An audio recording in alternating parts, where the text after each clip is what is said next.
अस्सलामुअलैकुम my social media family. उम्मीद करती हूँ कि आप सब लोग हिफ्ज़ अमान के साथ होंगे। जैसा कि आप लोग जानते हैं कि कुमार प्रांथा जो कि सियालकोट वाला वाक़या हुआ था,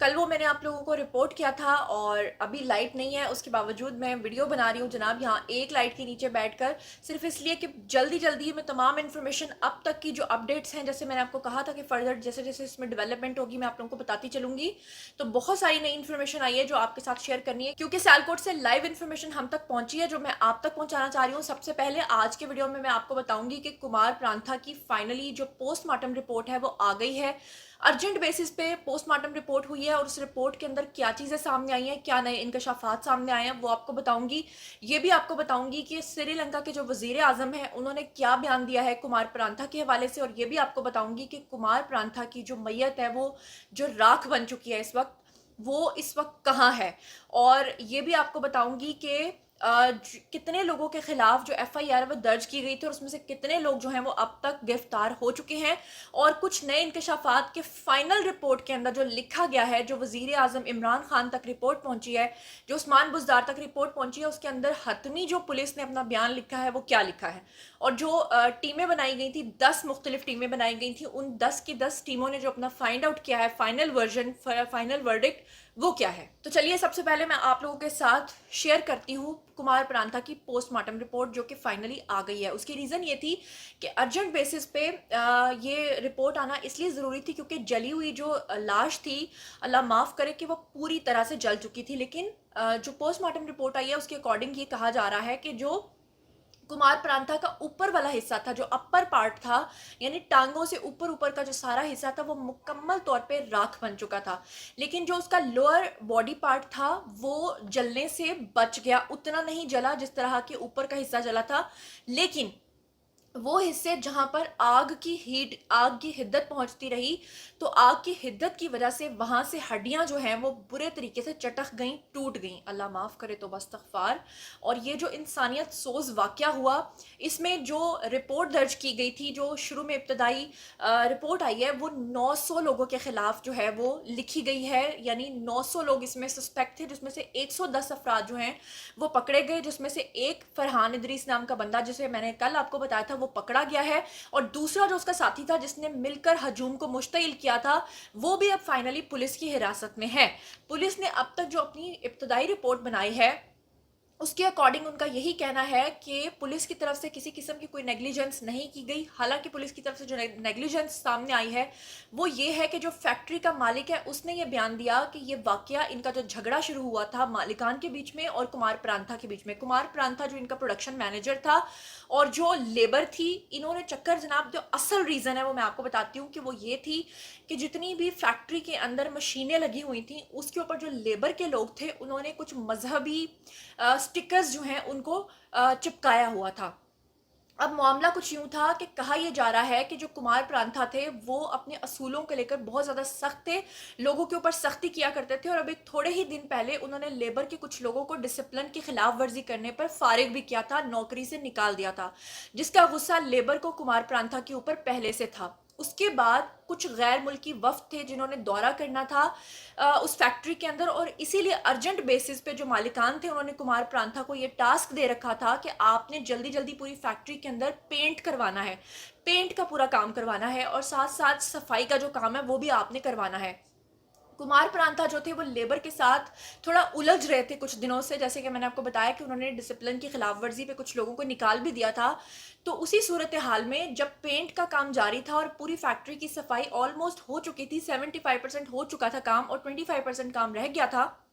ऐसी सूरत हाल में कुमार प्रांथा ने वहां की जो लेबर थी उनको ये ऑर्डर दिया था कि आपकी जो मशीनें हैं जिनके ऊपर आपने स्टिकर्स चिपकाए हुए हैं इनको आप उतार दें। हालांकि वो जो स्टिकर्स थे वो असूलन देखा जाए तो किसी को कोई हक नहीं पहुंचता कि कोई पोस्टर्स दीवारों के साथ चिपकाए या किसी मशीनों के साथ चिपकाए, लेकिन अनफॉर्चुनेटली कुमार प्रांथा की शामत कुछ यूं आई कि वो जो स्टिकर्स थे वो मजहबी इबारतों से भरे हुए थे। कुछ लोग उस पर कुछ नाम कह रहे हैं, कुछ लोग कुछ कह रहे हैं, मैं नाम नहीं लेना चाहूंगी, लेकिन मैं बस इतना कहूंगी कि उस पर कुछ मजहबी इबारात लिखी हुई थी। कुमार प्रांथा ने जब इन दो लोगों से कहा कि आप लोग जल्दी जल्दी ये स्टिकर्स भी उतारें, क्योंकि जो गैर मुल्की वफ्द ने आना है उनके ऊपर इम्पैक्ट अच्छा नहीं पड़ेगा। तो ऐसी सूरत हाल में जब मोब ने, जब वो, उस वक्त तो मोब नहीं था, उस वक्त तो जितने भी अफराद थे उन्होंने इनकार किया, और उनके इनकार के बाद कुमार प्रांथा को गुस्सा आया और उन्होंने जनाब स्टिकर वहां से उतारा और उतार कर फाड़ कर फेंक दिया, जिसपे ये दो अफराद मुश्तइल हुए और इन्होंने पूरे हजूम को मुश्तइल किया। इससे भी बड़ी नेग्लिजेंस जो रिपोर्ट के अंदर, इब्तदाई रिपोर्ट के अंदर आई है, वो ये है कि इतनी बड़ी फैक्ट्री थी, इंटरनेशनल म्यार की फैक्ट्री थी, हत्ता कि आप देखेंगे उन्होंने अपना मैनेजर भी बाहर के मुल्क का रखा हुआ था, और जब जो वहाँ पर दौरा करना था वो भी गैर मुल्की वफ्द ने करना था। और इसी सूरत हाल के पेश नज़र जब मालिकान को ये खबर पहुंची सुबह के 10 बजे, तो वो वहाँ से फैक्ट्री से गायब हो गए। ये भी रिपोर्ट के अंदर लिखा हुआ है। और सबसे बड़ी बात यह है कि उस फैक्ट्री के जो गार्ड्स हैं उनकी तादाद है 13 गार्ड्स थे। अगर वो चाहते तो वो उस मोब को रोक सकते थे, लेकिन उन्होंने उस मोब को नहीं रोका और ये सारा तमाशा होने दिया। सुबह 10 बज के 28 मिनट पे जब झगड़ा बहुत ज़्यादा बढ़ा और कॉल गई 15 पे कॉल की गई, तो पुलिस का ये कहना है कि ठीक 15 मिनट के बाद हम जाए वकुआ पर पहुंच चुके थे। लेकिन मसला क्या था कि जो नफरी पहुंची थी उनकी अफराद की जो तादाद थी वो सिर्फ 3 थी, और वहाँ जो मोब था वो बहुत बड़ा था, इसीलिए पुलिस भी कुछ नहीं कर सकी। हालांकि मैं ये कहूँगी कि पुलिस बहुत कुछ कर सकती थी। पुलिस अगर चाहती तो वहाँ पर हवाई फायरिंग करके लोगों को, मुश्तिल अफराद को काम डाउन किया जा सकता था, और अगर पुलिस चाहती तो 13 गार्ड्स के साथ मिलकर भी लोगों को कंट्रोल किया जा सकता था, लेकिन नहीं किया गया और वहाँ खड़े होकर तमाशा देखा जाता रहा। पुलिस ने अब जो अपनी इब्तदाई रिपोर्ट बनाई है उसमें उन्होंने ये कहा है कि पहले श्रीलंकन को मारा गया और जब उसकी जान निकल गई उसके बाद ही उसको जलाया गया। हालांकि कहा यह जा रहा है कुछ लोगों की तरफ से कि उस वक्त उसकी ज़िंदगी, उसके अंदर ज़िंदगी बाकी थी जिस वक्त उसको आग लगाई गई, लेकिन क्योंकि पुलिस अगर रिपोर्ट में ये लिखेगी कि ज़िंदा शख्स को जलाया गया तो फिर उसके बाद बहुत सारे मसाइल, पुलिस के ऊपर उंगलियां उठ सकती हैं, इसीलिए पुलिस कभी ऐसा नहीं करेगी।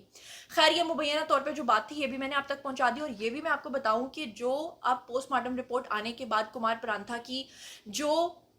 मैयत है, यानी कि जो राख है, उसको अब खसूसी परवाज के जरिए श्रीलंका भेज दिया गया है। श्रीलंका के वजीर आजम को श्योरिटी दी है इमरान खान ने कि हम इन अफराद के खिलाफ कार्रवाई ज़रूर करेंगे, जिस पे श्रीलंका के वजीर आजम ने ये रिक्वेस्ट की है और उम्मीद का इजहार किया है कि जो वाक़या पेश आया है कुमार प्रांथा के साथ, हम अब देखेंगे कि इमरान खान उनके साथ इंसाफ कर पाते हैं या नहीं कर पाते। लेकिन सवाल ये है कि सिर्फ श्रीलंका के वजीर आजम जो हैं वो इमरान खान से इंसाफ नहीं मांग रहे, बल्कि पाकिस्तान के 22 करोड़ अवाम भी इमरान खान से इस चीज का इंसाफ मांग रहे हैं कि आपने जो कहा था कि सिर्फ अगर कोई करप्शन करता है तो हम उसको सजा देंगे, उसको कटहरे तक लाएंगे। तो हमारे करप्शन के लोग तो चले दूर की बात है, ये जो जाहिर जाफर मामला है, ये जो आबिद मलिक का मोटरवे वाला वाकया है, ये जो उस्मान मिर्जा वाला वाकया है, और ये जितने भी सानेहा साहिवाल हैं, क्या इन लोगों को सजाएं मिल गई हैं?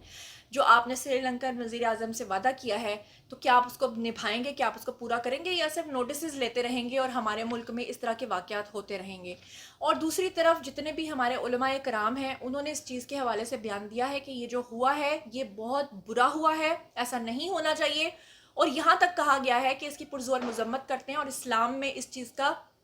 कोई वजूद नहीं है कि खुदा न खास्ता अगर कोई इंसान ऐसा करता है तो पहले आप उसकी तहकीकात कर लें, आप उसको सज़ा खुद ना दें बल्कि आप उसे पुलिस के हवाले कर दें। जबकि जो मोब के लोग हैं उनका ये कहना है कि हमने कानून इसलिए हाथों में लिया क्योंकि हमने पहले जाकर अपने एक और जो सीनियर थे उनको जाकर शिकायत की, लेकिन उन्होंने खामोशी इख्तियार की, और हमें जब नज़र आया कि कुछ भी नहीं हो रहा तो उसके बाद ही हम लोगों ने ये कदम उठाया। लेकिन बहरहाल ये जो कुछ भी हुआ ये एक स्याह दिन के तौर पर याद रखा जाएगा। सियालकोट का ये दूसरा वाक़या है जो इतना अलमनाक और इस कदर तशद्दुद की गंदी दास्तान के सुनकर हर इंसान की आंखों से आंसू जारी हो जाते हैं, हर दिल दहल जाता है, और समझ नहीं आता कि हमारे लोग जो हैं उनमें टॉलरेंस की इस हद तक कमी हो गई है कि कानून को हाथ में लेते हैं। लेकिन वो क्यों लेते हैं उसको डायग्नोज करना बहुत ज़रूरी है। वो इसलिए लेते हैं क्योंकि जब लोगों का कानून से एतमाद उठ जाता है तो वो कानून को हाथों में लेते हैं। अगर आप लोग वक्त पे लोगों को सजाएं दें तो शायद लोग भी ऐसा ना करें। इस बारे में आप लोगों का क्या ख्याल है आइए कमेंट सेक्शन में शेयर कीजिए। मजीद खबरें, व्लॉग्स, इंटरव्यूज़ और सियासी तज्ज़िये जानने के लिए मेरे साथ कनेक्टेड रहना हरगिज़ मत भूलिएगा। चैनल को सब्सक्राइब कर लीजिएगा। अपना बहुत ख्याल रखिएगा। अल्लाह ने के बाद।